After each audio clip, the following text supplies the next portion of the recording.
Welcome to Hanging Out with Robert, that's me. This video is composed of things that I tinkered with throughout the day. For step-by-step detailed instructions of those tasks, you could click on the links in the comment section below. This video should contain tips and tricks of things that I've learned throughout the year.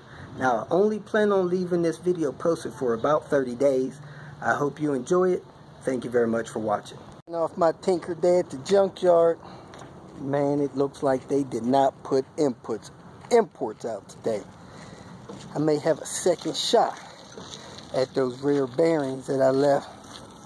That would be amazing. Let me get up here and try to hit some of these other parts a couple people need. This morning, somebody came and pulled the lights out on this XC90, and they cut the cords. I think somebody wants the assemblies anyway. I'm going to check with them. Let me go see if they left the tail lights. Tail lights are here. I'm going to go ahead and pull them. See if I'm going to get the upper end lowers or just the lowers. This video, I'm going to be removing the lower tail light assembly on the Volvo XC90. This one is a 2005. What you need to do is remove this inner trim here. Lift that up, move it out of the way. Grab this trim here, move it out of the way.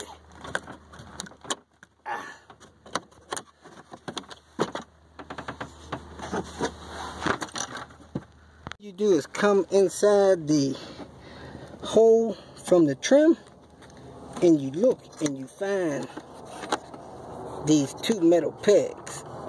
There's one here and there's one there. Those are 10 millimeter. Put your 10 millimeter socket on there, take those loose and screw them out as far as they'll go. I got one here and one right there. Now that I have both of the pegs out, I come out here, I grab this side with this finger and that side with that finger. I work it out, and there you have it. The assembly comes away from the car. Now you unplug the wire harness, or just take the bulbs out one by one. Have the light assembly loose from the vehicle. You have access to the bulb connectors. Replace whatever bulb you need to connect, and then reverse the removal process to put it back. As you can see, it has a guide pin there and a guide pin there that goes in the body of the vehicle to make sure it's lined up properly. Each bulb comes out of the socket with just a little eighth of a turn or so counterclockwise. Pull the bulb assembly out, and then you have your wire harness securing pin here. That's it. To remove the upper tail lights, first you have to remove the lower tail lights. There's a link to that removal process in the comments below. Then I believe you take this 10 millimeter out here, that 10 millimeter out there, and then that should lift away from the vehicle. Let me go ahead and remove those two bolts. I have those two bolts out. This should lift away from the vehicle, and there it is. And it doesn't have any lights in it, it's just a reflector. This video, I'm going to be pulling a fog light from a Volvo 960. Part of the lower lip is already removed. Under the bumper, you will see the fog light assembly here. You got a T25 there, a T25 there, and I'm not sure if there's something up there or not. I'll go ahead and pull it and see. Look like there may be a 10 millimeter or something on the bracket up there. At the top side has two guides, one here, one over here. This one is broken. Then you got the two screws in the bottom, one here and one out of this thing that is broken, and then it unplugs and slides out. So this one is damaged. I don't know if I'll take it or not. Let me contact the person that needs it, see if he still wants it. Well, they didn't put out all the new imports, but they cleared out them 850s. Those wheel bearings are gone. Guess I didn't need them. I'd have been holding them for spares anyway.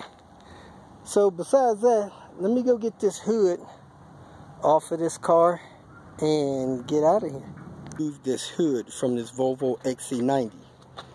Now, usually you can do this with one person with these Volvos because they have holding pins that go into the hood, but it doesn't appear to have that on this one.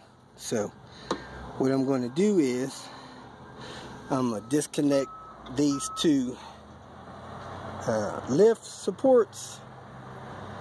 I'm going to pull these four 12mm bolts, disconnect this connection here, unplug this here from the squirter, pull it off of here, and I should be able to slide this hood down and pull this out of here.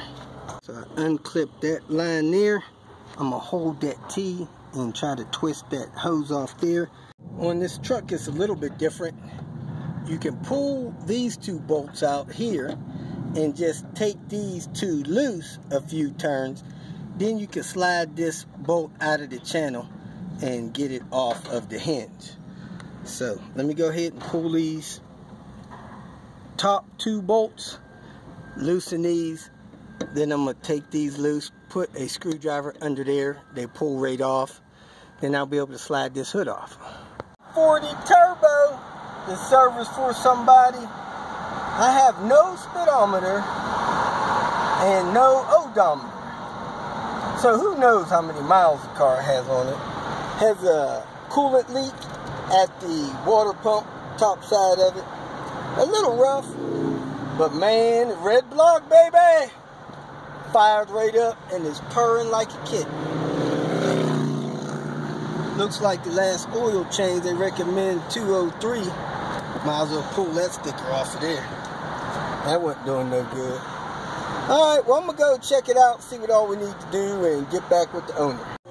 Cleaned up the cylinder head I pulled from that V70. A little bit of sludge in little parts of it.